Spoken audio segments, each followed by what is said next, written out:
Ada satu orang di antara kita mungkin tahajudnya 10 rakaat setiap malam, duhanya 12 rakaat setiap pagi, baca Qur'annya one day one juz, satu hari satu juz, malamnya one night one juz, satu malam satu juz.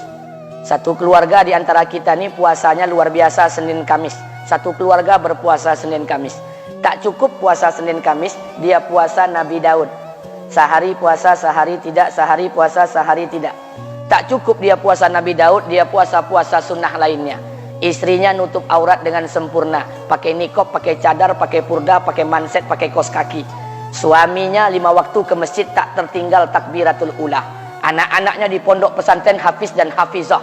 Tiap pagi berinfak, tak pernah menggunjing orang. Quran terjaga, aurat terjaga, tahajud terjaga, 5 waktu terjaga, duha terjaga, Quran terjaga, puasa terjaga. Sempurna satu keluarga nih, amalnya. Tapi sudah 8 tahun dia tak tengok ayah ibunya. Sudah bertahun-tahun dia tak nyapa kedua orang tuanya. Sudah bertahun-tahun dia tak berhubungan baik dengan ayah ibunya. Sudah berminggu-minggu dia berkelahi dengan ayah ibunya. Sudah berhari-hari dia bermusuhan dengan kedua orang tuanya. Maka anak seperti ini, seluruh amal yang mereka kerjakan tertolak di sisi Allah Subhanahu wa taala, tidak akan diterima Allah. Sebaliknya, kalau ada di antara kita hari ini yang pandai melayani ayah ibunya, tidak ada uang ayah ibu dia kasih uang, tak ada rumah ayah ibu dia buatkan rumah, sakit ayah ibu dia bawa ke rumah sakit, dirawat ayah ibunya dia jaga, kotoran ayah ibunya dia bersihkan pakai tangannya sendiri. Ada di antara kita hari ini yang membersihkan kotoran ayah ibunya lebih dia nikmati daripada makanan yang ia sukai. Begitu luar biasanya dia melayani ayah ibunya. Tapi dia tinggalkan sholat, dia injak-injak perintah Allah, dia tinggalkan perintah Allah dengan mutlak. Maka kebaikan satu orang anak ini kepada ayah ibunya seluruhnya tidak diterima Allah Subhanahu wa taala. Atau jangan-jangan inilah yang menjadi penyebab amal kita tak diterima Allah. Atau jangan-jangan inilah yang menjadi penyebab amal kita tertolak di sisi Allah. Kita sholat juga, kita sujud juga, kita puasa juga, kita ngaji juga, kita dengarkan ceramah juga. Maka oleh karena itu, Pak, Bu, ayah kita tuh tinggal di kampung, ayah ibu tinggal di kampung sana. Terkadang ayah ibu kita tak sekolah, SD, SMP, SMA tak tamat. Dia sekolahkan kita SD, SMP, SMA, S1, S2, S3 dengan harapan hidup kita lebih baik daripada keadaan dia sekarang. Tapi apa yang membuat kita jarang untuk menjenguk mereka? Saya ingin sampaikan buat kita bersama. Ayah ibu kita tak tahu kita ni eselon 1, eselon 2, Pak. Ayah ibu kita tak tahu pangkat PNS kita 3A, 3B, 3C, 3D, 4A, 4B, 4C, 4D. Ayah ibu kita tak tahu kita ni public figure. Ayah ibu kita tak tahu dan tak mau tahu. Yang dia tahu kita ni anaknya. Ayah ibu kita tak tahu kita punya sawit berapa. Ayah ibu kita tak butuh mobil kita. Dia tak butuh rumah kita. Tapi yang dia butuhkan kita. Apa yang membuat kita jarang untuk menjenguk mereka? Tahun 2016 di Masjid Damai Langgeng, saya diundang ceramah di sana. Habis pulang ceramah, saya baca WA SMS.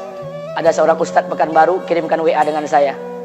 Saya baca 2 kali, air mata saya menetes. Kenapa? Karena WA itu berisi cerita satu orang ibu sedang menelpon anaknya. Ibunya nelpon anaknya.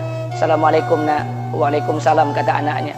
Kata ibunya, nak, sudah 1 bulan kau tak tengok ibu. Apa yang membuat engkau berhalangan, nak? Apakah kau sibuk dengan pekerjaanmu? Minggu yang kedua ibunya telepon lagi. Assalamualaikum nak, kata anaknya. Waalaikumsalam. Kata ibunya, nak, ibu dapat kabar apa engkau baru beli mobil baru. Apa betul nak? Kata anaknya, betul bu. Kata ibunya, alhamdulillah nak, ibu bangga kau pandai menyenangkan hati anak istrimu. Minggu yang ketiga ibunya telepon lagi. Assalamualaikum nak, kata anaknya. Waalaikumsalam. Kata ibunya, nak, ibu dapat kabar bahwa engkau baru beli rumah baru. Apa betul nak? Kata anaknya, betul bu. Kata ibunya, alhamdulillah nak, ibu senang kau bertanggung jawab dengan anak istrimu. Minggu yang keempat ibunya telepon lagi. Assalamualaikum nak. Waalaikumsalam. Kata ibunya, nak, tadi ibu pergi ke pasar, ibu jumpa temanmu di pasar. Kata temanmu di pasar, temanmu banyak bercerita tentang kamu. Kata temanmu tadi, kamu baru beli anak anjing seharga 40 juta dari negeri Belanda. Apa betul nak? Kata anaknya, betul. Kata ibunya, nak, dengarkan pesan ibu untuk terakhir kalinya. Apa pesan ibunya? Wahai anakku, engkau pelihara 1 ekor anjing. Kau siapkan harga anjing 40 juta. Kau siapkan rumah untuk anjingmu depan rumahmu. Kau jaga anjingmu pagi, siang, dan sore. Kau mandikan anjingmu pagi, siang, dan sore. Kau kasih makan anjingmu pagi, siang, dan sore. Demi Allah nak, dengarkan pesan ibu untuk terakhir kalinya. Apa kata ibunya? Demi Allah nak, demi Allah, Kalau seandainya Allah menciptakan ibu, kalau seandainya Allah menciptakan ibu untuk yang kedua kali di muka bumi ini nak, demi Allah, ibu tak ingin terlahir sebagai manusia. Ibu ingin lahir sebagai seekor anjing, biar berada depan rumahmu dan melihat wajahmu setiap hari. Ibu kita tak butuh harta kita, Pak. Dia tak butuh uang kita, dia butuh kita. Apa yang membuat kita jarang untuk menjenguk mereka? Pantas hidup kita tidak berkah, pantas rumah tangga kita tidak sakinah, karena hubungan dengan ayah ibu kita rusak selama ini. Masih ada kesempatan, masih yang jauh telepon, yang dekat kunjungi mereka. Demi Allah, kita butuh keberkahan doa mereka. Yang sudah meninggal, ziarahi kuburnya dan doakan mereka.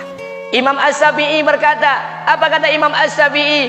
Manusia zalim, manusia bodoh, kalian tak tahu apabila ayah dan ibu kalian mengangkat tangan di malam hari, dia berdoa kepada Allah untuk anaknya. Doanya cuma sekali, malamnya cuma sekali, hanya sekali saja doanya.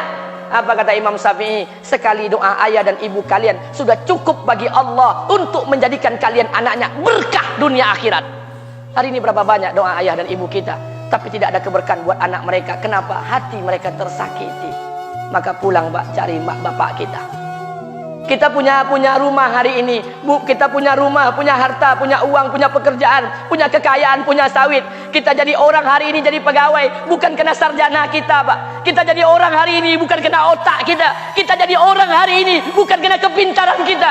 Kita jadi orang hari ini jangan-jangan kena keberkahan doa ayah dan ibu kita yang tak pandai tulis baca di kampung sana. Cari mak bapak kita, Pak. Demi Allah, kita butuh keberkahan doa mereka. Apa guna di kehidupan dunia sementara Allah tidak ridho dengan kehidupan kita? Pantas amal kita tertolak di sisi Allah. Maka pulang ke rumah, cari mak dan bapak kita yang masih hidup, duduk bersama mereka.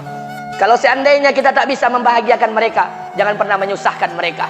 Kalau seandainya kita tak bisa membuat mereka tertawa, jangan pernah membuat mereka menangis. Demi Allah, kita hanya punya satu ayah kandung, kita hanya punya satu ibu kandung. Tidak akan ada ayah kandung yang kedua, tidak akan ada ibu kandung yang kedua. Harta kita cuma satu, ayah kita cuma satu, ibu kita cuma satu. Tidak akan ada ayah kandung yang kedua, tidak akan ada ibu kandung yang kedua.